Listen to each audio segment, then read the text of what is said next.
Three-Wide Racing League heads to Bristol, Tennessee for the 5th round of the 2020 Grand National Series. Welcome to Thunder Valley and Bristol Motor Speedway, the world's fastest half mile and the Last Great Colosseum. My name's Kyle Heyer, joined by Finney and Naguna tonight for the 5th round of the Grand National Series in 2020. Finney, and this series has been spectacular fun to watch so far. We did a doubleheader at a road course last week.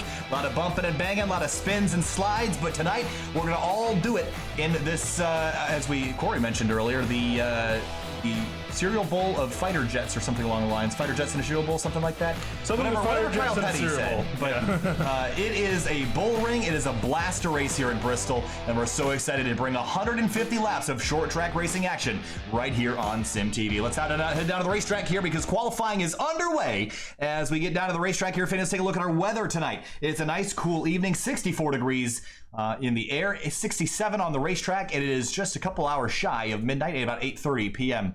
Eastern Standard Time right here as we head down to the racetrack. And drivers are qualifying just shy of 30 cars on the grid this evening, and quite a few raced last night with the super elite models here. So what are the differences we're going to notice today? Definitely these cars have a lot more horsepower, about 650 if I'm not mistaken, at their disposal to go around this place. These cars, I imagine, also a little bit lighter. I can't quite remember the exact numbers, but the super lights are about 2,800 pounds. These cars will be about 3,300. Oh, okay, so a little bit heavier, but still significantly more horsepower. It's got a higher power to weight ratio with these things. So these guys are going to be struggling with a little bit more loose conditions, I feel, coming off these corners than we saw with the super lights. Obviously, it depends on the setup they're running tonight. These cars look fairly planted. Yeah, I think we're going to see a lot of loose conditions on the opening couple laps. Once you get some laps on the tires, the car will tighten up a bit. And we're going to head down and take a look at your timing and scoring for qualifying as it's underway right now. About 2.5 minutes left. Justin Gable currently sits at the top of the standings, and the winner from last night is sitting on the end of pit lane. Is this driver the beat tonight? I would say, honestly, he definitely is going to be up there, if anything, our driver to win. Especially as the driver leading the point over Nick Indelicato. And Indelicato has did pretty well last week at Lime Rock's doubleheader to gain a few points. Yeah, he's actually 8th in the timing and scoring for qualifyingers. Frank Sims in the 75 car as he works his way around, and a 15.288 was what he ran last time. We'll see if he picks up this time. Doesn't look like he's already actually put down 2 laps. A bit of a wall scrape there in turn 2. He's just out there getting extra practice. Don't blame him. And a couple drivers have yet to lay down times. Chad Frankenfield is one of them. He's going to pull out on the racetrack. We'll ride on board the gyro cam here to get an idea of what it's like to rip around Bristol in just shy of 15 seconds. We'll accelerate up to full blast here and ride on board with the 15.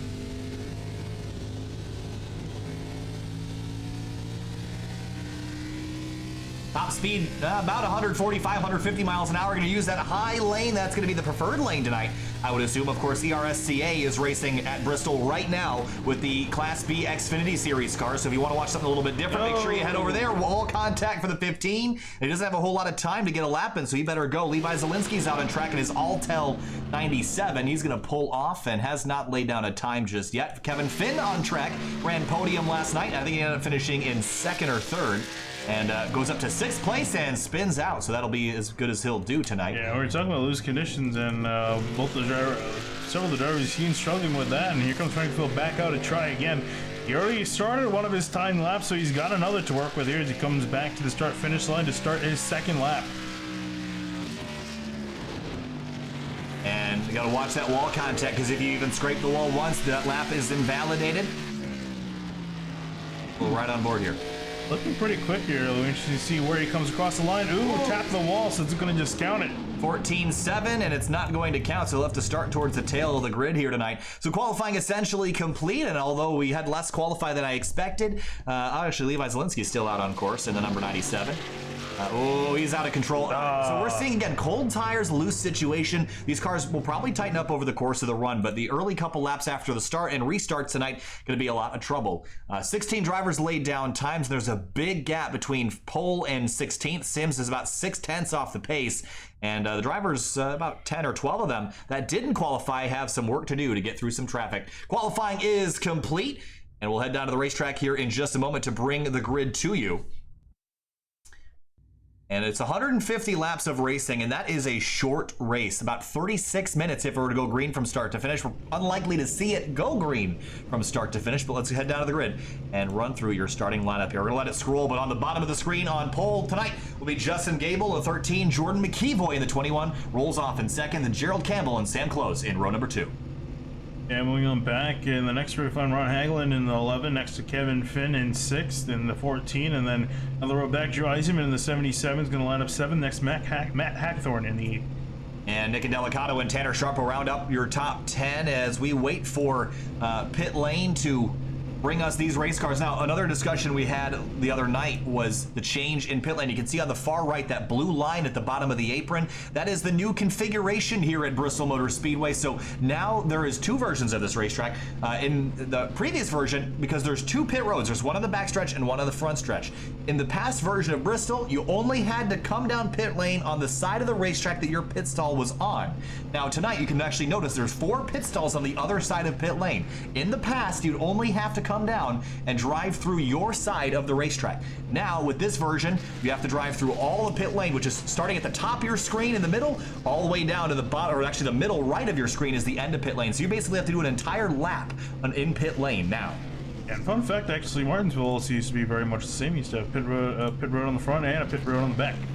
Yes, and there actually that pit road still exists. It's just there's no stalls in it. The wall still exists down there. So feel about ready to roll off here, and the pole sitter tonight is Justin Gable in the 13. He ran pretty well at Lime Rock last week as well. Ran up inside the top 5, so he could certainly go to victory lane tonight. Yeah, it's currently 4th in the points too, so I can benefit from a solid points night tonight. Well, if you can walk away with the win, that'll definitely help him out. Got to beat some pretty fast cars around him. The 21 McKeevoy and the 5 is Sam Close. I'll try to take it away. Even Gerald Campbell too in the 31. They call this place the Last Great Colosseum because it's where race car gladiators go to fight. And tonight it's just shy of 30 of them.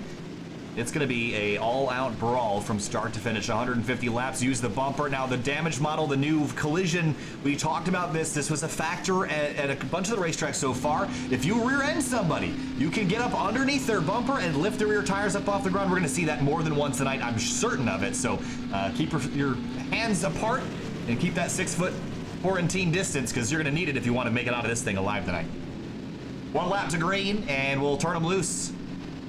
Head down into turn number 1. Lots of banking here at Bristol. On the high side, a little bit more banked than the bottom, so that means that's probably the preferred line, is even with all the rubber building up. And drivers will try to use that bottom of the racetrack on restarts, see if it is a factor tonight. Rolling in through turns 3 and 4, we'll head back to the front. Here is Justin Gable in the 13. That is your pole sitter tonight. And he's alongside Jordan McKeevoy in the number 21. Pace car is going to peel out at turn number 4.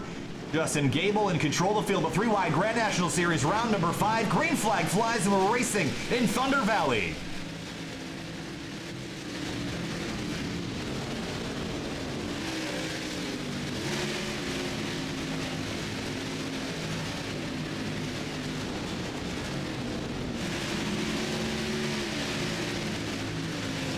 Lap 1 complete. A little bit of trouble I saw in the background there as it was the 75 of Frank Sims that I think got a little bit of wall contact out of turn number 4. He's side by side. There's Frankenfield on the bottom of the racetrack. Matt Grunberg already trouble for him. He's slow and on the bottom of the backstretch. They always last in 26 and half a lap behind leaders, more so as they're working through turns 1 and 2 now.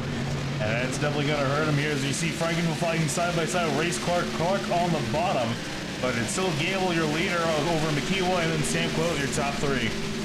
And curious to see how many spots this 15 car can pick up. He started in the 18th spot. He's gained 3 spots already just by sticking to that high groove. We'll see if he can climb up the order tonight. And already on an upward trend. See everyone already up to the top side trying to use... Oh, he's going to get the Frank Sims and turn him around. And the 75 is going to get turned and caution is out.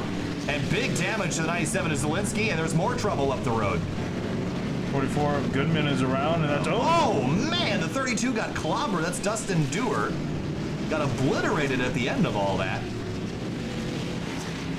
Frank Sims just kind of got lifted up and sent around for a slide. That wreck took a while to happen. Let's go back and see exactly how it started. Drives off into the corner. Frankfield's just going to get up underneath him and just Exactly what I talked about. Just pick the tires up off the ground. Right here. And just continues to drive through them. And then the 44 is actually a second incident. And is that Race Clark? He's having all sorts of connectivity issues. Yeah, and then we saw that contact at the end there. I think 32 struggling with connectivity. See his car flashing in and out. Sorry, not the 22. The 22 of Race Clark is in 16th. Was not the car that I was talking about there. Yeah, so. Clark's moving through there on the bottom. The 44 spinning out, and then you'll see Dewar coming. You see him flashing out here. And I think this is going to explain this second contact here. You see Zelensky coming on through. So we can see the 32, but I think on Zelensky's screen, he can't see Dewar and just drives on through him like he doesn't exist. He didn't get damage from it, though, so I'm not sure. You know, obviously there's some inconsistencies there, but Dewar certainly got the worst end of that impact, I think. So first caution out as Justin Gable has led every lap so far, and Springfield really got a lot of front-end damage on his car as well. That's significant. Seeing how much damage that car has, particularly to what parts, the handling and the engine. The rest, you can bang up your fenders all you want. Don't really need the rest of it. Don't need it. Aero's not really a problem here. New drone cam here tonight. Thanks for putting these cameras together. They look really good. You guys talked about how, at least we hope, the camera work is some of the best in the business. I'm just clicking the buttons. The Finian's the one that sets them all up. So pull up to the rear of the field there, and Michael Goodman going to get some crash or damage repair on his number 44, the Pinecone Cabin Pontiac. That is shortened up about a foot on the right rear there. Yeah, and then some of that rear end all messed up, but really you got to worry about the front end of anything with these cars, and that part of the car is still looking good. So at the top of the scoring pylon, it's the 13 of Justin Gable. He's going to line up on the outside lane. I think we're going to see this. This will be typical tonight. Choose that upper groove for the restarts. Yeah, it's going to be more advantageous to take. You just get such a better run off the corners on that outside lane. It's always the place to be. We've seen time and time again over the recent years at Bristol, and going to be definitely true tonight. We'll see if McKeeboy's got anything for a leader, though. And a great jump for the 13, green flag back in the air from Bristol, and it's a race down to turn number 1.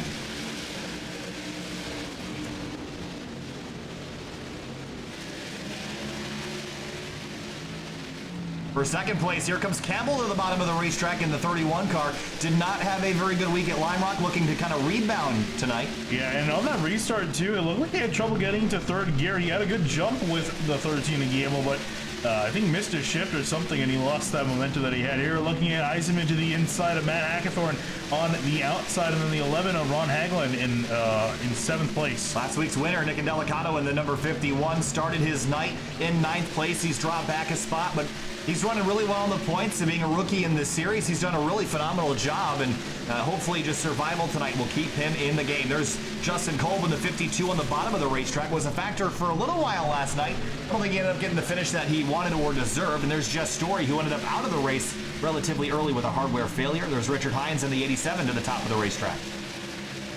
Hines ripping the top groove and is going to get on by the 52 of Coe, putting him back into 14th place, looking up at Sam Close and Kevin Finn now. And it looks like Hackathorn's just dropped out as well, so a couple drivers experiencing issues tonight. Hackathorn is completely dropped. I'm wondering, obviously I'm not having the issue with only 26 cars. I'm wondering, it looks very similar to the symptoms I was experiencing. I'm wondering if these drivers with lower end systems are struggling right now. I was going to say, I think Hackathorn, and I think Dewar too, they might be very similar. Maybe their computers that are struggling, and we're seeing the result of that. Yep.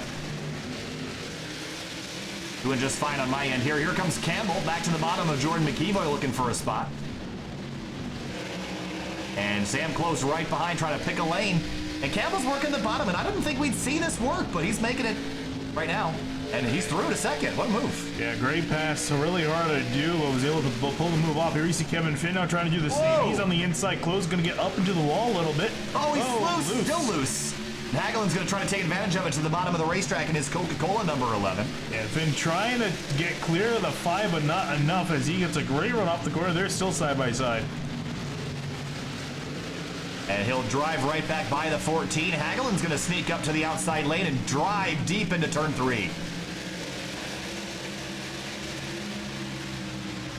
Gets a little piece of the wall on the straightaway. He's gonna he's get loose. off of it. Oh, big bobble. And the 77 is going to get drilled by the 3 car. Here comes the Delicato from 9th. Yeah, he's gonna turn it up the inside, and also looks like the 48 Nathan Velez. He's trying to find his way on through. Someone's pinging and ponging around. It's Dustin Dewar again. Oh, the 51's loose now. They're driving these cars all sorts of sideways. Meanwhile, at the front of the field, Campbell has run down Gable, and we have a battle for the lead. And he's looking to get that pass on by the 13. Oh, he drove in deep. And he's there now, but Yeah, this is going to be tough, though, making that pass for the lead. So he's going to have to be a little bit creative here to try to get this 13 out of the way. completing lap number 22. We've had 1 caution so far. And the momentary battle we had for about 8th or 9th place has kind of subsided for now. Here's Tanner Sharp in the 3. This is a driver that should have won a bunch of races so far this season. Hasn't had the luck to go with it. Eisman into the wall a little bit. Off the wall he'll come. Here comes Tanner Sharp up the inside. And trying to take advantage of Eisman's mistake. And he will, but Eisman's going to fight back on the outside, contact, and in the wall.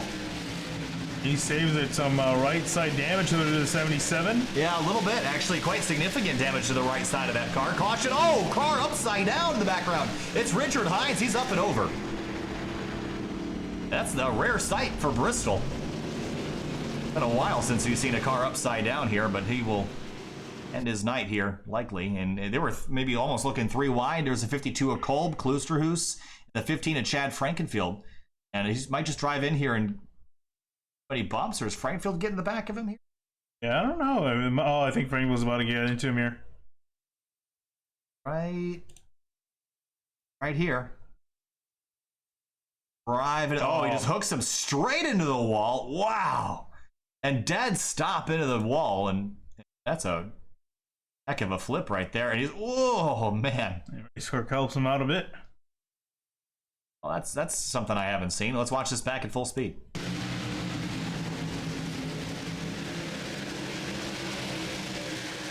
Oh man, he just stopped from about 120 to 0. Another view. Oh man. Almost like I think it was Michael Waltrip's wreck. Yeah, and Mike Harmon also had a very similar looking one to that. Where they caught a gap in the wall and split the car apart. But for Richard Hines, that was a really nasty, hard hit. That will likely, wow, look at that car all torn up.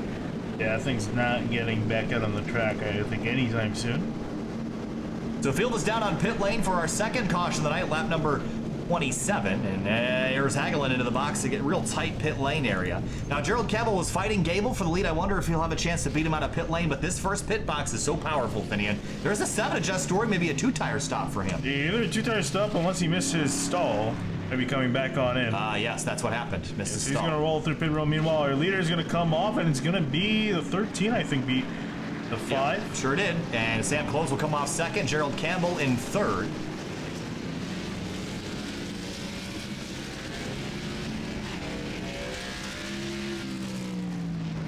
And we're under our second caution of the night.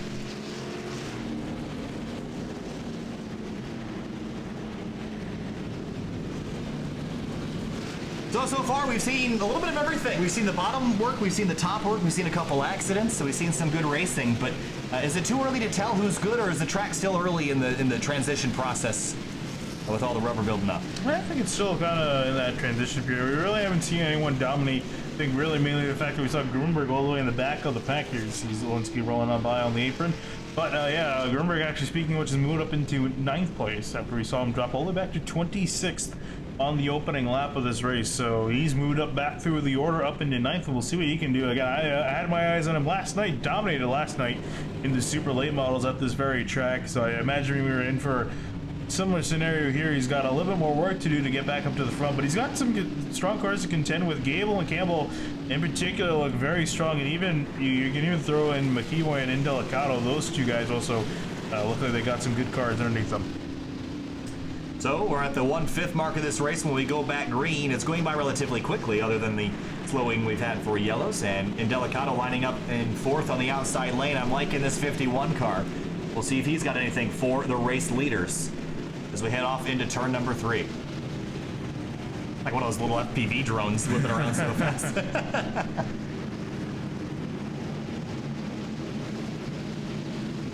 Love the Last Great Colosseum branding. I thought that was always super, super neat. As we're already green flag back in the air. A great jump by Gable. Something we saw last night as well is the restarts happening incredibly early. As T-Boy is going to be split 3 wide here if Kevin Finn has anything to say about it. Yeah, Finn tried to throw his hat into the ring, couldn't get it down. McKeeboy loose, and going to make contact with a 14 McKeeboy, hard into the wall, a few more others involved. Oh, big one! And it's the big one at Bristol. And the whole field's wadded up at the start-finish line. And they're still wrecking. And there is 87 of Richard Hines. We thought he had already had a bad day. Well, it's going to get a little bit worse. I'm actually surprised to see that car back out on the track, but, oh. Well, that's making all sorts of bad noises. Haven't magically fixed itself. Let's go back and see how this one started. McKeeboy just got loose. That seems like Finn had nowhere to go, turned him around, got it backed up into the wall. If anything, lost it after the wreck, and then we saw 89 of, if I'm not mistaken, Brent Miller, it went hard into the inside wall. And 3-car Tanner Sharp, hard left. He got a significant right front damage there as well. Looster, who's had nowhere to go, gets into the back of the 21, and look at the 44 Goodman flying in here. And Goodman just goes straight under the 89. Wild, and the rest of the field kind of piles on in there. Carlos Acosta trying to lock Eisenman it. did a pretty good job of slowing down. Same thing with Jess Story. That's actually what I was going to say. It's right on board with Eisenman here. God, I could rewind like this now. Haven't really done that a whole lot yet. But he backs it. He got hit a little bit on the side, but had an open wheeler there for a second. It's on board with, I think, might be a good driver to ride on board with. 44 is loose, and he gets actually, the reason why he was sideways was because of the 44 spinning. Oh, actually, correction, which one were we? Goodman. Goodman's driver was trying to ride on board with.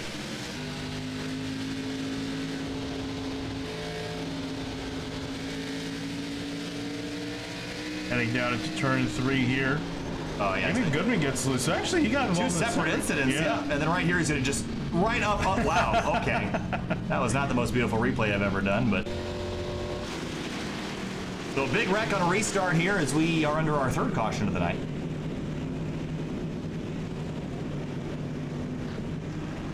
I already lost a few drivers out. It looks like we've lost Hagelin, Hines, Sims, Hagathorn, and Dewar so far tonight. Actually, looks like McKeeboy and Hagelin are still in this.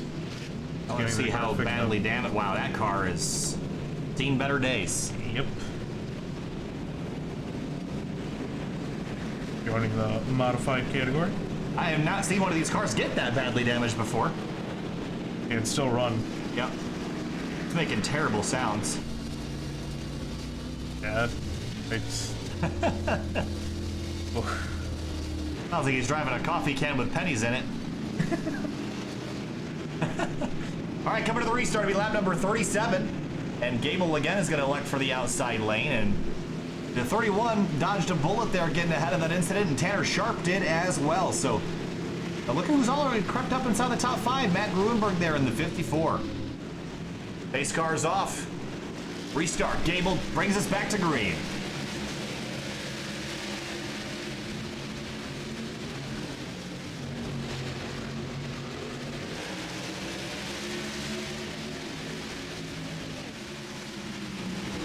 Gable's high in 3 and 4. Here comes the 31 and Gerald Campbell for the top spot.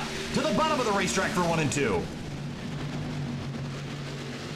Yeah, trying to get the spot away for the lead with Gable, but not able to get it done. Here comes in Delicado in behind in the 51. He's trying to throw his hat into the ring, up for second. Meanwhile, Race Clark heavily damaged on the bottom side of the track. That left front tire. Oh, there it goes. Bumper certainly not looking good. Oh, the 44's in the wall again hard. Justin Gable out of the lead. He's been ruffled up. And to the back he goes. In 6th place now, continues to lose spots. I might have just gotten loose and made a mistake. I don't see any rear end damage to that car, so no one ran into him. So I think he just got loose, and that gave the lead straight away to Gerald Campbell in the 31, and then we got Indelicato in the 51 right behind. So our top two trying to break away for the rest of the pack, and they're gonna kind of sort amongst themselves for now.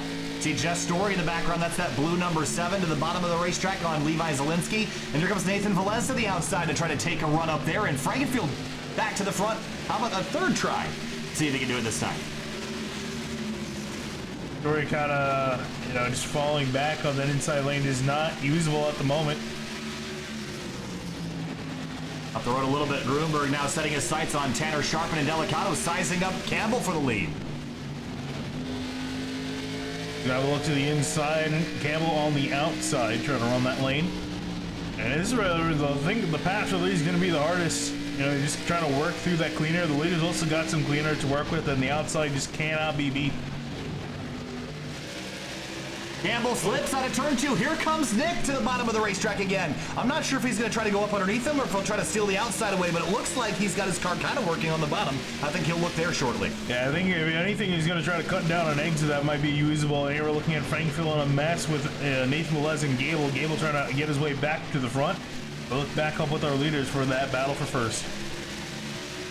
The four-way fight for the lead is... Oh, Eisenman hard to the wall for turn 4. Another caution in the air, and it's Story and Cobe involved. Cobe with his hood flipped over onto his windshield. Up, it looks like it fixed itself. As it seems to have done a bunch. Wish they kind of get that a little bit better, but...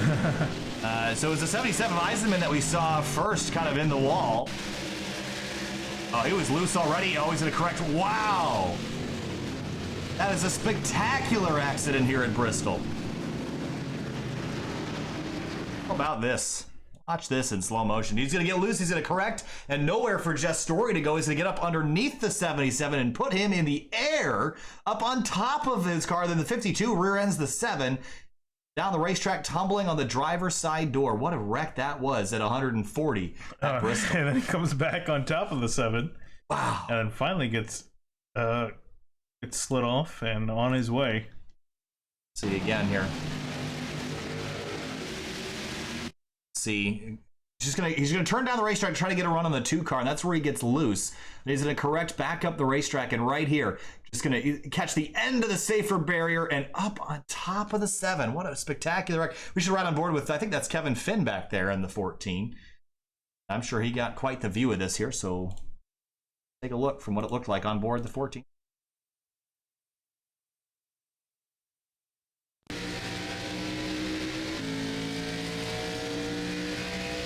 There's the 77, right, about 3 cars in front.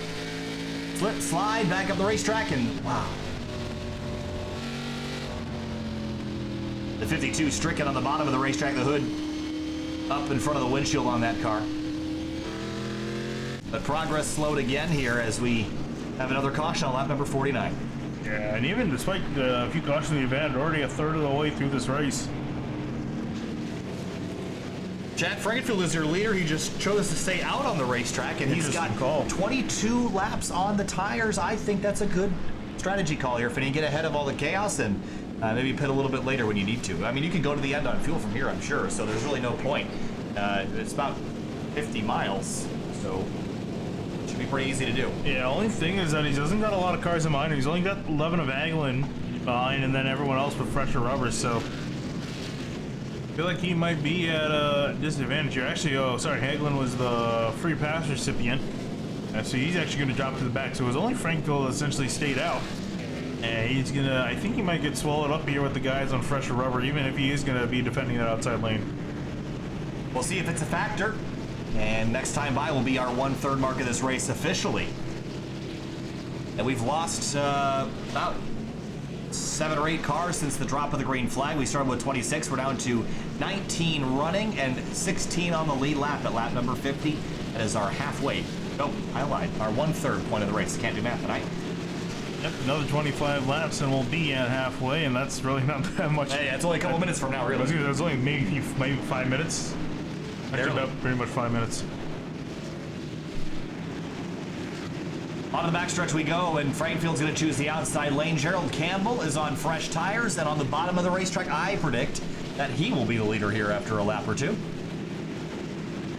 Yeah, I definitely feel so too. I'm curious if Indelicato can try to throw his hat into the ring here. This is a good opportunity for him to take the lead away if Campbell is not able to get on by quickly enough. We'll see. Pace car in.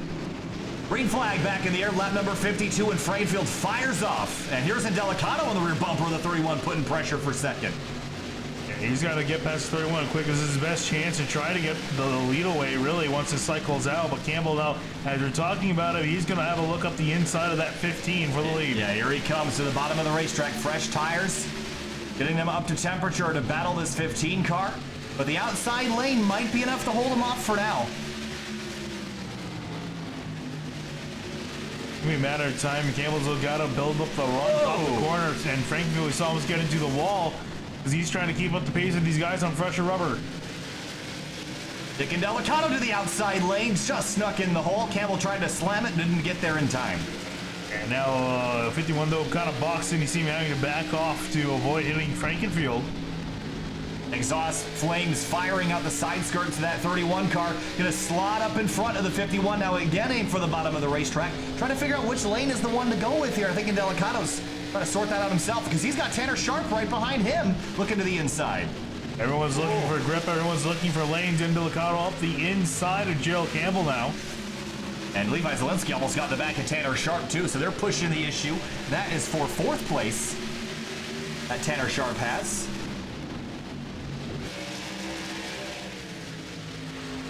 Off into turn 3. Oh, Campbell's right on the rear bumper. He almost turned him into the corner, but he got a great run off the corner. Here he comes side by side at the line. Gonna try to lunge it into one. Side by side for the lead. And the damage on the 15, is that hurting him at all as he drives off into the corner? I think if anything, it's just those tires. Oh, he's gonna try to squeeze up there. They make contact. The 15's upside down on the front straight and slides across the wall. And Delicato's involved, and a few of the other leaders, even Grumberg just got the end of that as well. So a bunch of our leaders wrecked out here on lap 59. And that, for those that have been watching, have watched the Xfinity series for a number of years, that reminds me very much of, I think it was either Casey Kane or Jason Leffler's crash here in 2009. The very exact same scenario where he got kind of squeezed up into the wall, in this exact situation just happened with the 15 car of Chad Frankfield sliding on the wall. And wow, the 51 took a heck of a hit. There's a 48. Yep. Levi Zielinski. Even Matt Grunberg there says he's going to get some decent amount of nose damage at the end of it. Yeah, I didn't really see how these other cars got involved in this. So let's go back a little farther. So the 15 and 31 get together. Yeah, and this is really where he gets tagged right there by the 31. He bounces off the wall and gets clobbered. Gets Velez and Zielinski, and then Grunberg nowhere for him to go. Wow. Right on board here with... Let's right on board with Tanner Sharp in the 3. He was the only one really able to escape all this. Let's get back a little farther. Wow, this is going to be a heck of a view. Entire top 3 taken out in one fell swoop. I knew he was going to go for this hole, and it was going to close, and wow. And through, and that C's part, wow, really did part. That was like a scene out of Cars. It was another scene out of Cars too, the wreck earlier, where the cars were on top of one another. And the 54, Matt Grunberg, also had a good view of this until the very end when he got caught up in it. We're right on board the gyro cam here, actually, right off his right shoulder. See the 15 actually get up on his side.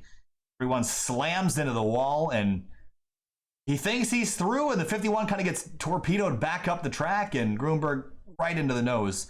And should be okay. That wasn't significant damage, but really not the damage that he wanted to have to deal with. I want to get one more look at this 15 car, because again, for those that know the accident that I'm talking about, that was almost exactly the same physics scenario, and that's why this new damage model is so impressive to me. I'll show you this after the stream. It is exactly the same. And actually, Finney's going to pull it up while we're waiting under yellow here.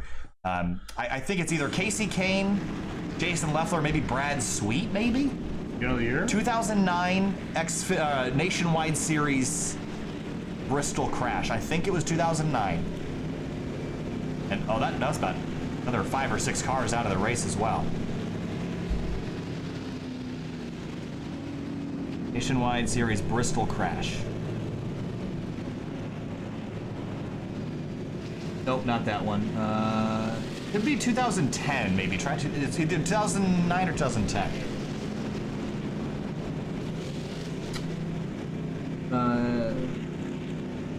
I'll have to find it. I almost want to say it was Casey Kane, but maybe that's not right. It was the Great Clips 38 car. K-A. No? Nope, that's not how you spell the name, but oh yeah, that's the one. 2010, Casey Kane. Exact same scenario for those that know what I'm talking about. We're about to go back green here, so hopefully we can speed that up. There. Right here. Oh yeah. It literally, like, exactly the same. Yeah, I've seen this crash. I think Kane went a little bit farther than Frankenfield did, actually, so credit where credit is due for Casey Kane to get that done. All right, Tanner Sharp is going to lead a very quiet, empty-looking field back to the green flag. A lap number 65, missing a whole bunch of the field now as they turn back green. Matt Grunberg still second place even after all that damage. Look at Carlos Acosta. He survived in his number 2 Dodge. And up here into comes third. Justin Gable. And Gable, that might have been lucky for him to fight. Oh no! Acosta gets into Gable. And Caution out. Same thing again. That was more of that crash. That was more like that crash. This one. Wow. Except this part. The funny thing is he's got roll on the Well, he rolled it. Another crash here in time. That's an ironic paint scheme right there. Yeah, did he just get loose? He got loose, and unfortunately Gable was the one that got involved with him right in behind.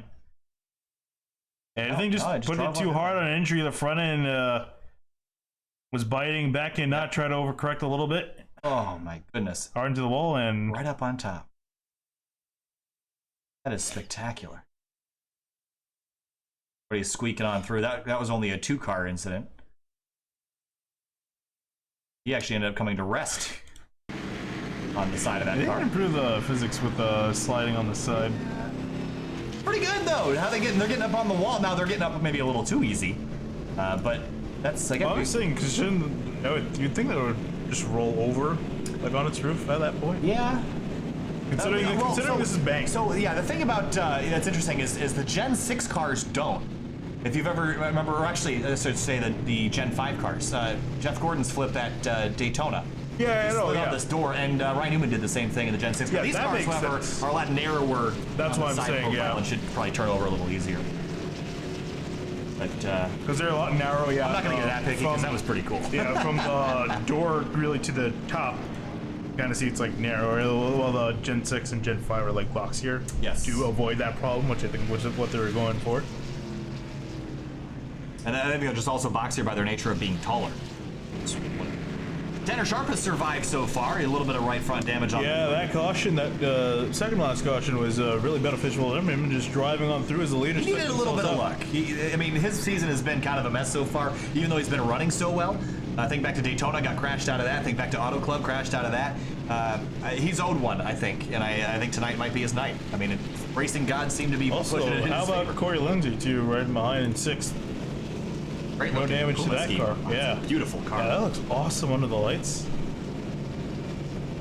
I don't know. I feel like they've done They something. did. There was in the release notes. They changed something to do with the spec maps. Oh, okay. That looks sick. Because I love seeing the lights on the cars like that. I feel like I haven't seen that before. Yeah, they turned it up. so They good. just it existed, but now they've kind of turned it to 11. Yeah, I like it. At Frankfield, that car has got some battle scars. Looks like a Bristol car. And considering Justin Kolb's situations tonight, he's got that car repaired pretty well. Yeah, almost too well. Yeah, that's been an issue. You can pretty much repair the car to 100%. if you Oh, sit really? Pit road long enough. Oh, interesting. Yeah. That's so good. Oh, actually, I kind of like that in a way.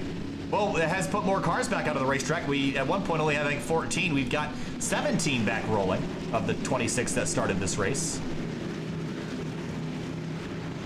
What happens here? Also, how about Leo Zunski up in 4th on the outside? He's had his own fair 97. share of incidents tonight and has stayed out of trouble lately. Green flag back in the air here from Bristol.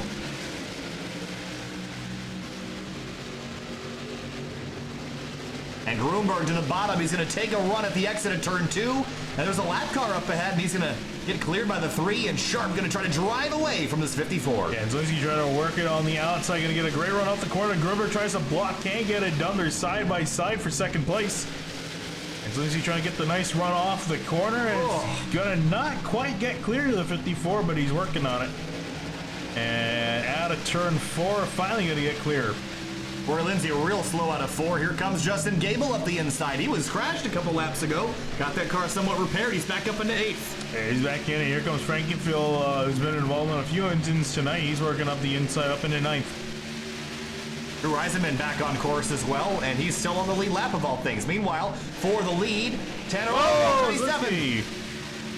Loose off of turn 2. He's loose again in 3 and gonna loop it around. Caution is gonna fly. There he goes. Finally is out, and he'll pull back onto the racetrack. It'll be a relatively drama-free caution. We won't bother going to replay, but we will go to break for just a minute. We'll be back with you for the restart here shortly.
Setting up for a restart here for the 3-Wide Racing League Grand National Series from Bristol, Tennessee. It's been a wild night. We've had cars up on their sides, up on their roofs, pretty much everywhere but on their wheels lately. And we've had everything in between that as well. So a few cautions slowing down the night, but action's been pretty intense. I still think it's going to be far from over as we're a little past halfway and got just about 70 laps to go here when we come back green. Tanner Sharp is the control car in that number 3 Mountain Dew machine. He's got Sam Close on the inside. Green flag back in the air and a bit of a bobble from the 5, struggling to get that power down to the ground as we come to turn 1. Restart's been hit or miss for a few drivers. Franklin with a great run off the corner. Nowhere to go. Hagelin almost gets into him, that 11 car. Certainly pushing the issue, isn't he? Right up to the rear bumper of the 15 Pontiac. The drive in deep again. Guys flirting with inches here in some of these corners. That checked up the 14 to Kevin Finn riding behind. There's Grunberg to the inside. Oh, Story got turned around off in turn 4. Another car loose. It's Gable actually wrecking down the front straightaway as well, and another caution yet again. Caution flag waves, and it's Gable in the 13 that was at the end of that. So let's go back and see. This is two. I think this is two separate incidents again. So the 13, he's right behind the 77 of Eisenman. So keep an eye on him, and then the 7 of Jess Story. I think that's where these incidents start. Well, I think Gable honestly just gets loose here. He just gets loose for sure. And the 7 actually gets loose. I think it's rear-ended by the 97. The 48 piles in there. Wipes them all out at the end. There's the 13. It gets in the wall hard on the front straight.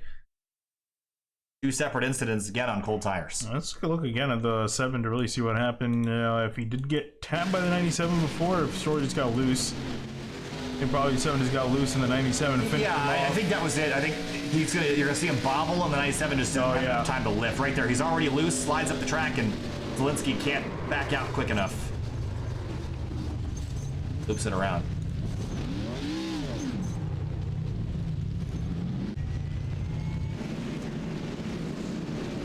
Back under caution here, and we'll take a look at how many we've had tonight. Yeah, I was gonna say, I'm curious about what the number is. It's gonna be 7, 8.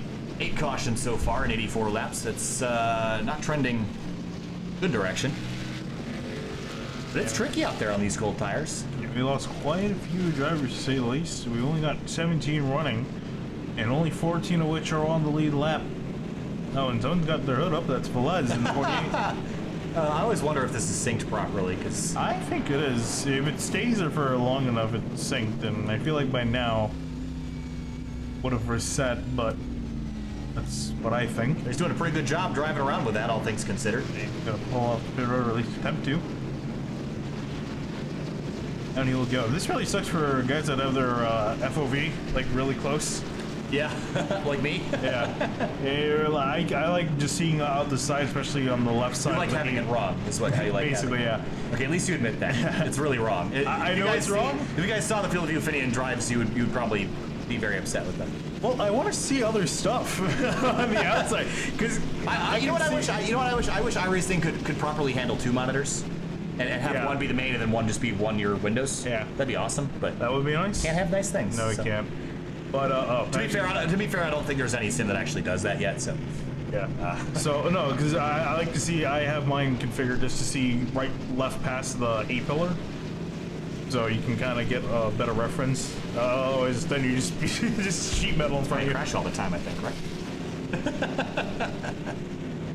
Do you know what number it's at? Mine's all right. I know mine's at wrong. Like the low 70s, I think. Mine's wrong. Mine's in the 50s. It really should be in the 30s. Yeah, that's too. But because our monitors are so tiny and they're so far away, right. But the thing is I like to be able to see. If it was right, I'd see like a sliver of my dash on the bottom and a sliver of my A pillar. Yeah. I have it backed up just so I can see a little bit of the gauges and more of the A pillar. But I like to be able to see the entire windshield in front of me, but you know, I think I'm in the 50. I like to see my gauges, so I can get, especially because I drive the IndyCar. There's buttons to like look around. We got left and right. Now we're gonna look down. I think you could. Oh no, there's a look down. There's a look down. Yeah, but I only have 6 buttons on my wheel. Oh, well, that's a you problem. I need to look left and right. You gotta pull the Tom O'Gorman thing and ask around on Facebook for someone that's got a new wheel. And you know what? He found one and he got an upgrade too. So. All right, time to go racing again. You can use that big check coming to get yourself some new gear. Green flag back in the air, lap number 88.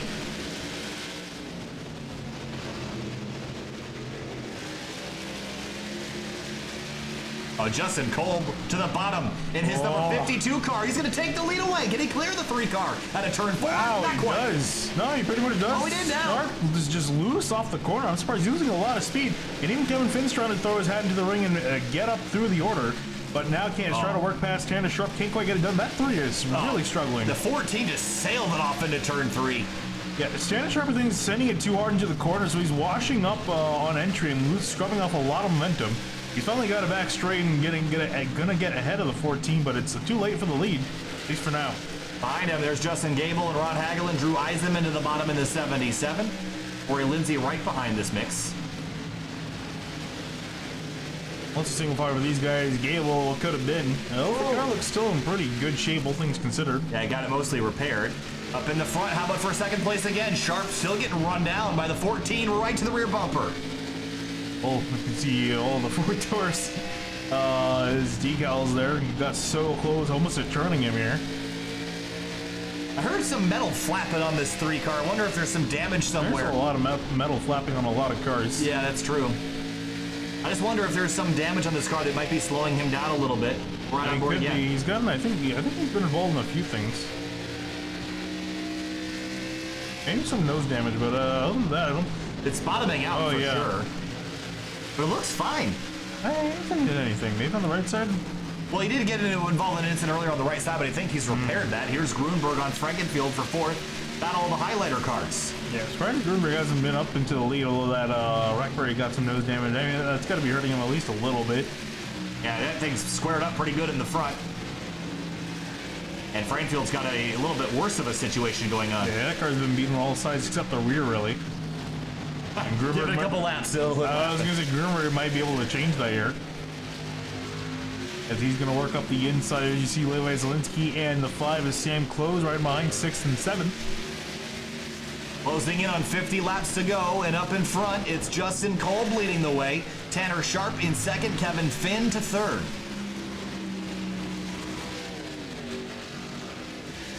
Finn trying to catch up to the 3 and try to get past him. You can see that once the tires start to wear out, these guys pretty much stuck single file. And Finn just really trying to build a momentum, although this entire top 3 has quite a bit of a gap, about 1.3 seconds back to Chad Frankenfield in 4th. So you can see actually Frankenfield coming off the corner there. So they worked on getting away from the rest of the field, so it's pretty much amongst themselves here. They're approaching 50 to go. Drives in right up underneath the 3 car, unable to make a move. I think he's kind of stuck behind for now. Behind him, Frankenfield and Grunberg are racing for 4th.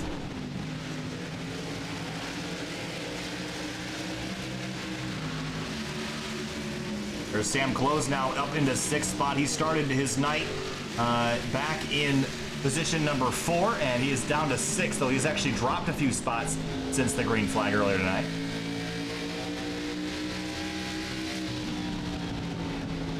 Oh, Frankfield's a little bit tight at the exit of 4. Grunberg crosses up underneath. There he comes back on the inside here, side by side for both these drivers. Grunberg trying to roll that bottom. There's not enough rubber down there. There's a little bit in the middle, but not right on that bottom line where he's trying to make it work. And here comes Sam Close to fill the hole. Yeah, you can only make that pass work on the inside if you lunge into the corner beforehand. Otherwise, you can't really work on it on the inside. And you can see now Grunberg paying the price. Caution now somewhere in the back. Not Nathan Velez. Velez around, and I believe that's turn 1. I want to say it's turn... Either 1 or 3. Couldn't tell you. 1. It is, turn 1 and 2. Ah. See how he got turned around. Maybe just got loose here. Got the wall straight away, yeah, and just got loose, and whoa. Jeffrey Fisher did a great job missing that. He did. Easy spin for Velez, gonna bring out our 9th caution of the evening. Almost in the double digits. Well, nowhere near the record, at least. That'd be impressive if they could manage that. But... No, yeah, I don't. What's the record? 24? 24. 24. Sir. Down on the pit road, a few guys come. It's going to be the 52, the 14. Does anyone stay out? A long trip down pit lane here now. That Story that stayed out? Jess Story is still out on the racetrack, but he is not. No, that's the 5 car, sorry. Sam Close. Story's been out for 21 laps. Okay, so Close is going to stay out. This is going to be an interesting call. He's going to be the only lap car that does. Everyone else down on pit road to get service.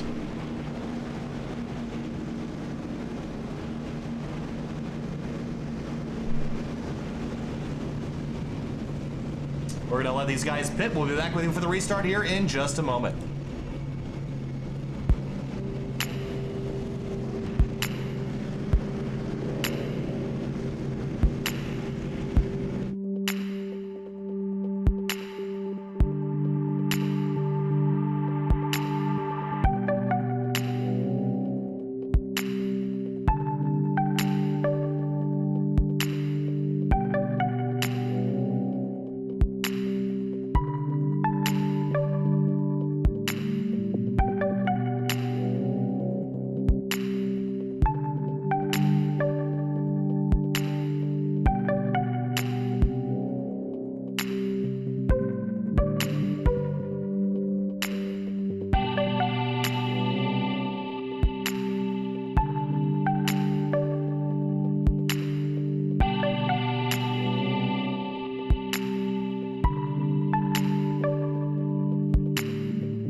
Coming back to the restart here on lap 109. I'm going to regret doing this, but we're going to do a SimTV sound surge for the restart.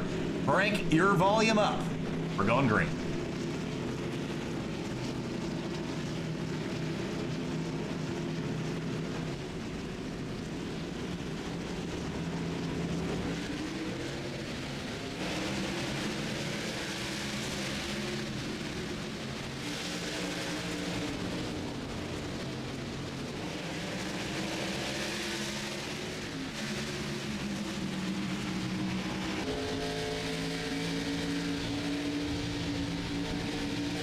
Oh, there it is! Crash and smash out in turn number 1. Caution's back out.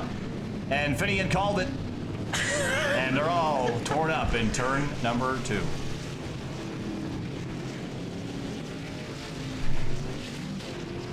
Started with Tanda Sharp, a few more drivers involved. Corey Lindsay, whose car has, I think, been spotless since the drop of the green flag. Unfortunately, going to get a few dents and bruises here. Yeah, you called it. We had the mic muted, of course, with the sound surge, and you saw this coming. The 15 of Frankfield, the 3 turns across the nose of them, and they get tagged together, and what a mess. Yeah, Lindsay gets the ball. Hagelin, Cobe, Wow. Les, and Fisher. Self-cleaning racetrack. It's like Dover.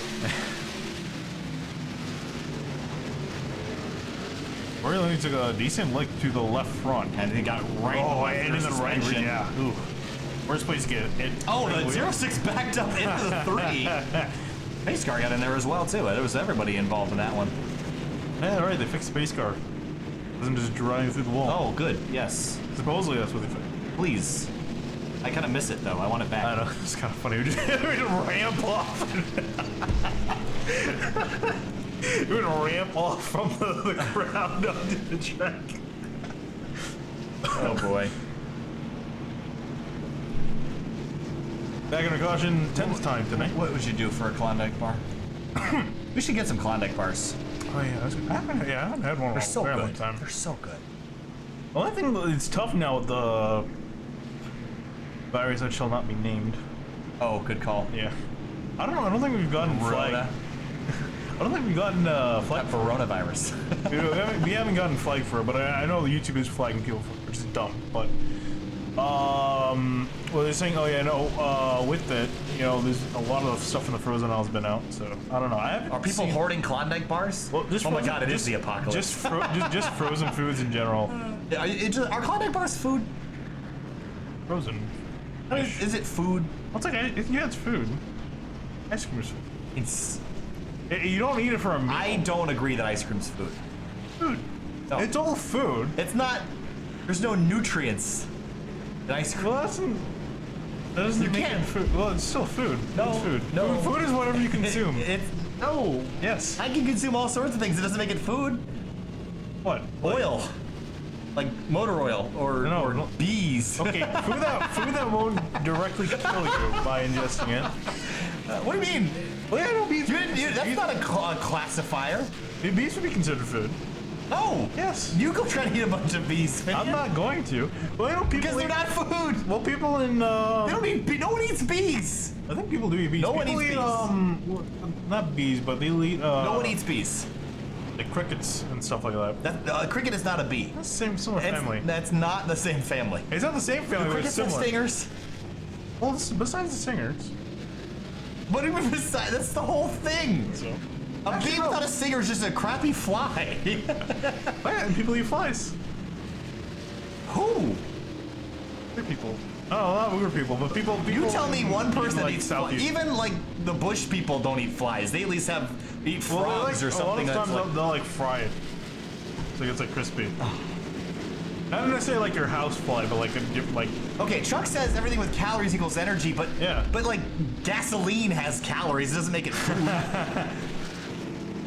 Okay, a scorpion. Okay, yeah, but scorpions aren't fuzzy, so if they were, they'd be a whole lot less scary. All right, green flag back in the air, lap number 116.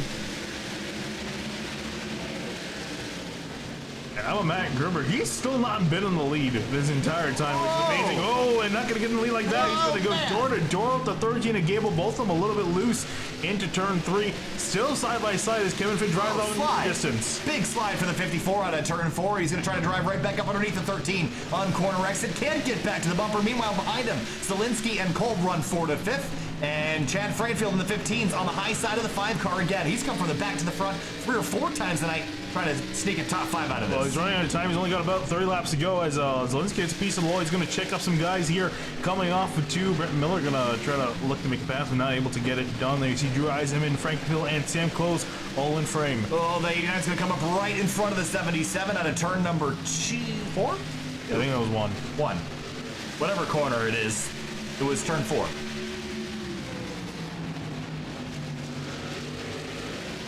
A bit of a stack up as they exit 4 this time. 30 laps to go next time by, and Finn's got a half a second lead. He was podium last night in the super late models. We'll see if he can run away from Gable, who is the pole sitter tonight. He got wrecked and has come from the back to the front again. But he's got Matt Gruenberg, last night's winner, right behind him. So amazed at the state of that 13 car. He's only got damage to the right side and really only some dents on the door, but looking at the nose of the Gruenberg, still dented. Last time by, Gable, a 14.8. A 14.8 for Gruenberg. They're dead even right now. And Gruenberg's only been struggling. I have a dirty feeling that nose damage has really been hurting him and hindering his progress. He's able to run at speed with these guys, but not 77 sliding down the racetrack, and oh, that was an awesome, that was an awesome view. That is going to save it. We remain green. That was cool. Gable and Gruenberg, nose to tail for second. With Finn trying to drive away, he's basically the same pace as these two, so he's not getting away, but he's not getting any closer. Yeah, that's really what he needs to do. He's got a decent gap of 0.5 of a second here with just about 25 laps to go, so really he needs to just maintain that gap. He doesn't necessarily have to drive away. And this really, I think he's going to have to hope the 13 and the 54 fight. 25 laps to go this time by. Kevin Finn in command of the field by 0.4 of a second. Sam Close and Corey Lindsay, this is for 8th. Close up the inside. Lindsay involved in that last caution. Back in 9th, he'll go. A lot of these drivers pit out of the most recent caution for tires and fuel. Corey Lindsay still up 6 spots from where he started, even though he's just involved in a collision. Up at the front, though, Finn is getting run down. Was a couple hundredths off Gable last time by. That 13 is reeling him in. Yeah, I was going to say, these guys are pretty much equidistant from each other, 3 or 4 tenths separating your top 3.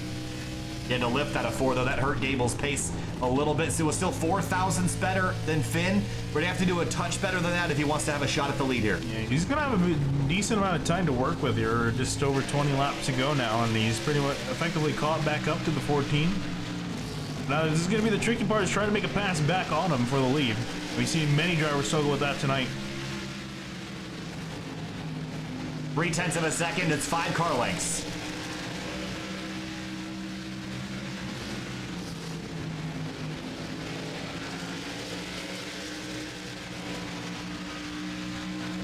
And Finn gained a little bit that last lap by about a half a tenth.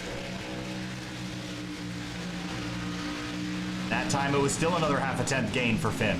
He's expanding them back out. The gap went down to 0.3 of a second, now back to almost 5 tenths. 20 laps to go, this time 19. I think Gable's going to have to hope for a caution here. I don't think he's going to be able to chase down that 14 and pass him. Justin Kolb, the wild card here. If we get a restart, he'll be lining up behind whoever's the leader. And he's hoping and praying we get a yellow. Yes. As these two, Jeffrey Fisher and Eisenman, this is for the final top 10 position. Oh, and Eisenman, the gray run off the corner, going to rocket past the 0.6. Move himself up into 10th. Tanner Sharp, a lap down. He wants a yellow just so he can have a chance to gain some more positions. That's the 48 of Nathan Velez, who's 6 laps down to the leader. Oh, there's something broken on the car. Never figured out what it was. Always got to look up the inside. Almost hooked the 48. Now he's got damage in a couple different places. Frankenfield and Zielinski for 5th place. Zielinski trying to reel him in, but so much damage on the nose. That car is about as aerodynamic as a hippo right now. Unable to close. Still solid 6 for Zielinski. Meanwhile, still looking up at Kevin Finn. He's expand that now to almost 0.8 of a second. and only 15 laps left, so Gable's going to have to hope for a miracle or a yellow flag, and those things are synonymous to him right now. I think the best thing for him would probably be if Kevin Finn was the caution, which is kind of unlikely, although I feel like if we're going to start approaching lap traffic here before the end of the race, so anything could happen. 16 cars running on the racetrack, 16 opportunities for the yellow flag to wave, and Kevin Finn is hoping and praying that doesn't happen. His lead has been doing nothing but extending the last few laps, although that time Gable eats into it about a half a tenth. Yeah, Gable's only been eating it by a few hundredths of a second. There you see some lap traffic, a decent amount of it ahead of the 14, so that's going to be a factor before this is over. 12 laps to go for Kevin Finn. It'd be his first win of the season in the Grand National car, but certainly be a move in the right direction for the 14. Brett Miller in the 89 has Sam Close right behind him. Corey Lindsay 1.9 behind this. Close with a run. We're around up the inside of Brent Miller now, battle for 7th place. Side by side off the exit at 2. Yeah, this is where a caution could happen if these guys get into each other. 10 laps to go. Finn has a 1 second lead, and Justin Gable doesn't know it, but these two are his key to a race win tonight, but Close backs out. Still not done yet. You have Nathan Velez also in that battle too, sitting right about. Actually, no, Velez is 6 laps down. Yeah, and here's for 9th, Corey Lindsay and Eisenman. Up ahead, they're side by side, Close and Miller, and Close is gonna. Nope, I thought he was gonna get past Miller, but they're still side by side in 1. Oh, he's in the wall. The 89 bounces off the fence, but loses the spot behind him. Lindsay and Eisenman continue to fight for 9th as Finn is driving away from Justin Gable. It's over a second gap now as he works through lap traffic. Clark moving over, letting the 14 on by. One less car he's gonna have to deal with. He's also got Jeffrey Fisher up ahead. Fisher looks like he's gonna pull off and let the 14 on by on the outside. Bit of a tenth of the game there for Justin Gable last time through, but he's gonna need a heck of a lot more than that if he wants a chance to win. Frankfield and Zielinski getting closer and closer for 5th. Here comes Zielinski to the bottom of the racetrack. Gonna have a look up the inside of the 15 of Frankenfield. Gonna barely be up the quarter panel, just not enough alongside to get side by quarter entry. I think that's the key thing. He's even struggling just trying to ride that bottom. 5 laps to go this time by for Kevin Finn in the number 14 to collect his first win of the season and a nicely earned boost in the right direction in the point standings. Gable just put a lap car on the wall, and Levi Zielinski and Chad Frankenfield are fighting for 5th place. Very aggressive between them here. This could be the caution right here. Oh, both of them catch the wall. Zielinski a lot more is still in the wall and finally going to get off of it by the exit of turn 2. And here comes Sam Close rocking out of the corner. He's going to have a look. Smells blood in the water. Zielinski stricken on the high side of the racetrack. 3 to go. And Kevin Finn with a 1.5 second lead in his black number 14 Ford Taurus picks up a mile left at Bristol. So far this season, we've seen super speedway racing. We've seen racing at tracks like Fontana. We've seen road course racing. One thing we haven't seen yet is short track racing, and white flag is in the air for Kevin Finn. That's the flag he's second most wanted to see. If he can make it one more circuit, he can see the flag he wanted to see the most here. Turns 3 and 4 for Kevin Finn are all he's had to negotiate. A quarter mile, an 1/8 mile. Kevin Finn rounds turn 4. He wins at the world's fastest half mile at Bristol Motor Speedway. Gable going to come home in second, Grunberg in third, Kobe in fourth, and Frankenfield's going to win a very close battle between himself, Close, and Zielinski. Oh, to the line. 6th and 7th. Miller and Eisenman were drag racing to the line. That was 99 thousandths of a second between those two. Correction. 40 thousandths. Just a look at that if you wanted to see their race to the line. How about that? Woo, look at that race to the end. It's all said and done, though. It's Kevin Finn.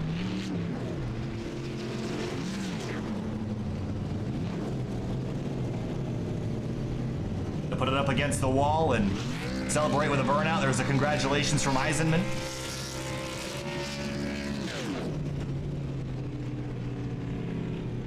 And there's a lot of places that celebrate like Bristol.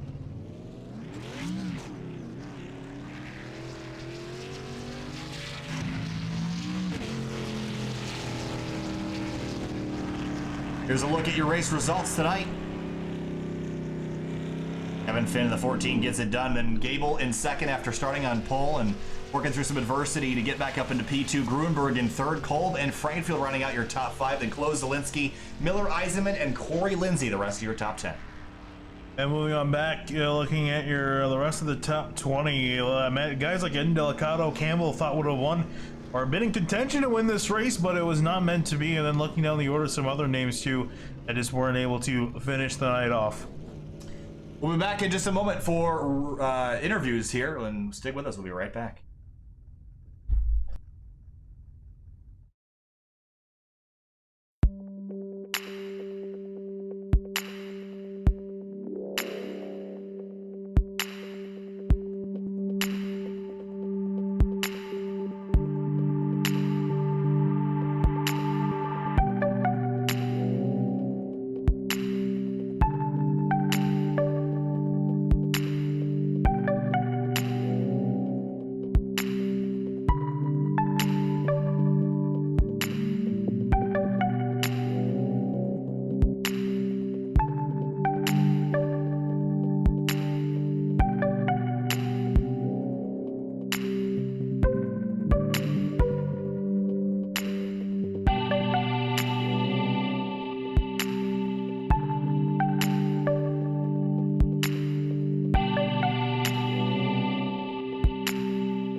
Welcome back live to Sim TV and Bristol Motor Speedway, the world's fastest half mile. And for Justin Kolb, it was the 4th fastest car at the half mile racetrack tonight.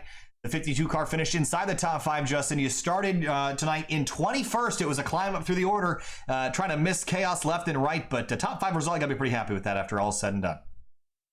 Absolutely, yeah. I couldn't get qualifying right both Sunday and Monday, so I'm glad I figured out the race in the end. But that was quite interesting, going up, down, up, down. I wish I would have kept my track position on what I think was the final caution. I kind of misjudged it there with Kevin underneath me.